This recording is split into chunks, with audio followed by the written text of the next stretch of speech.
রবীন্দ্রনাথ ঠাকুর শুধুই যে বাঙালির সাংস্কৃতিক এবং আধ্যাত্মিক জগতের পথপ্রদর্শক তা কিন্তু নয়। বাঙালির অর্থনৈতিক ক্ষেত্রেও তাঁর অবদান অসামান্য। শতবর্ষ পেরিয়েও আজও তিনি বঙ্গজীবনে বেস্ট সেলার। শুধু সাহিত্যকীর্তিই নয়, তাঁর বদান্যতায় জনপ্রিয়তার শিখরে পৌঁছেছিল বাঙালির নিত্যদিনের প্রয়োজনীয় নানা সামগ্রী। তেমনই কয়েকটা গল্প বলবো আজ।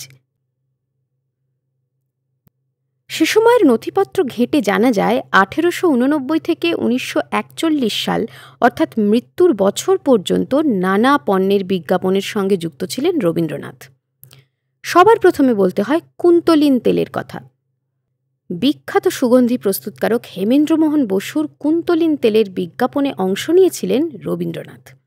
এই তেলের গুণ সম্পর্কে তিনি বলেছিলেন, কুন্তলিন ব্যবহার করিয়া 1 মাসের মধ্যে নূতন কেশ হইয়াছে।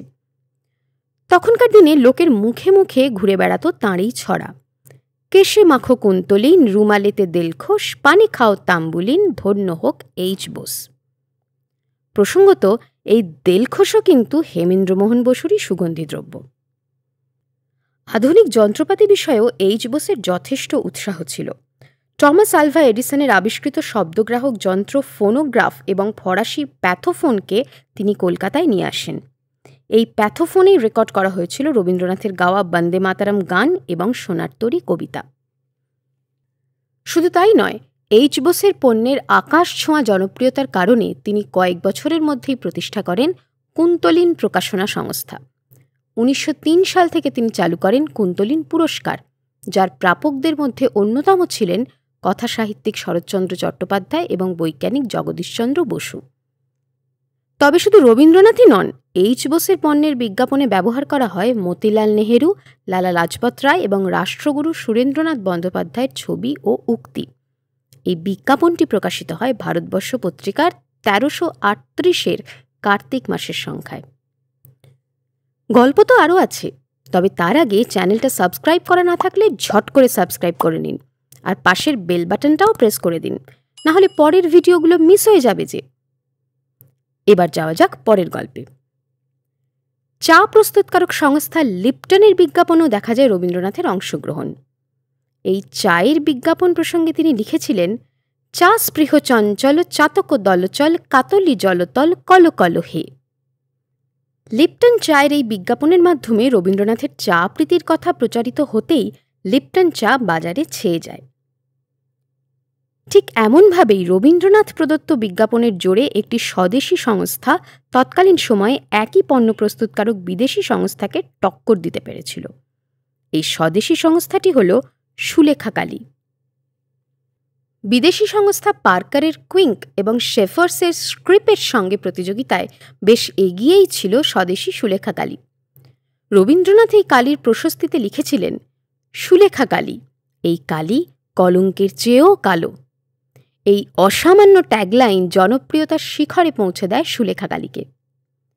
আরও একটি কালীর বিজ্ঞাপনে পাওয়া যায় রবীন্দ্রনাথকে, সেটি কাজল কালী।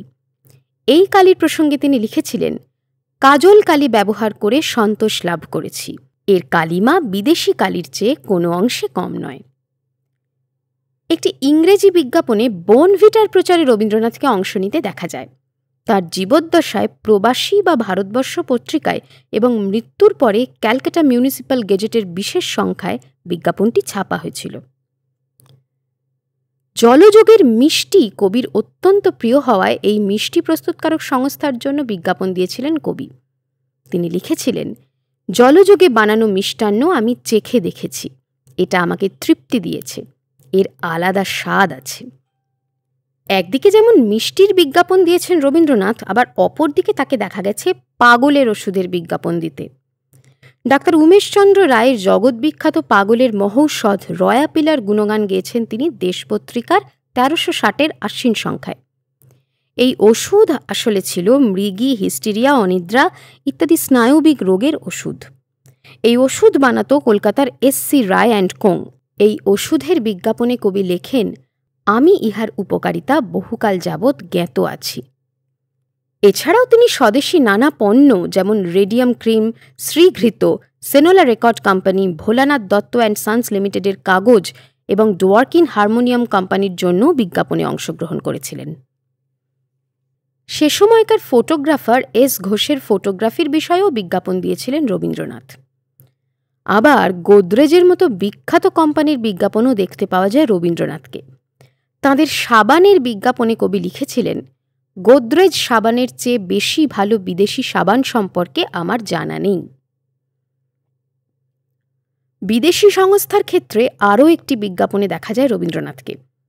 বিদেশি বিমান সংস্থা KLM এর হয়ে যে বিজ্ঞাপনটি রবীন্দ্রনাথ লেখেন সেটি গুরুদেবের বিমানযাত্রা শিরোনামে প্রকাশিত হয় বিশ্বভারতী পত্রিকায়। তবে এই ধরনের বেসরকারি প্রতিষ্ঠান ছাড়াও খোদ ভারতীয় রেলের বিজ্ঞাপনে দেখা যায় কবির উপস্থিতি। ভারতবর্ষের পূর্ব রেলওয়ের বিজ্ঞাপনে ব্যবহার করা হয় রবীন্দ্রনাথের হঠাৎ দেখা কবিতার দুটি লাইন। সেন্ট্রাল টি বোর্ড কর্তৃক প্রচারিত ঋতুচক্রের উৎসবে চায়ের ভূমিকা সম্পর্কে 6টি বিজ্ঞাপন প্রকাশিত হয় ভারতবর্ষ পত্রিকার শ্রাবণ সংখ্যায়।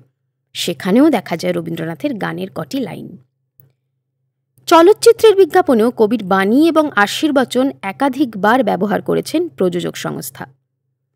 কার্তিক চট্টোপাধ্যায় পরিচালিত মহাপ্রস্থানের পথে চলচ্চিত্রের বিজ্ঞাপনে গল্পের লেখক প্রবোধ কুমার সান্যালকে লেখা রবীন্দ্রনাথের চিঠির অংশবিশেষ ব্যবহার করা হয়। এটি প্রকাশিত হয় মাসিক বসুমতী পত্রিকায়।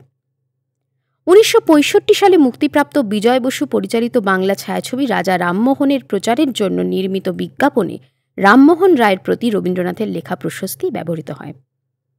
এভাবেই বিজ্ঞাপন জগতে রবীন্দ্রনাথ ঠাকুরের অবাধ বিচরণ বারবার সমৃদ্ধ করেছে বাংলা তথা বিদেশি অর্থনীতিকে। কেমন লাগলো আজকের পর্ব? অবশ্যই লিখে জানাবেন কমেন্ট বক্সে। ভিডিওটা ভালো লাগলে লাইক ও শেয়ার করতে ভুলবেন না যেন। আর চ্যানেলটা সাবস্ক্রাইব করার কথা তো আগেই বলেছি। এটুকু সাপোর্ট তো আপনাদের থেকে আমরা আশা করতেই পারি, তাই না?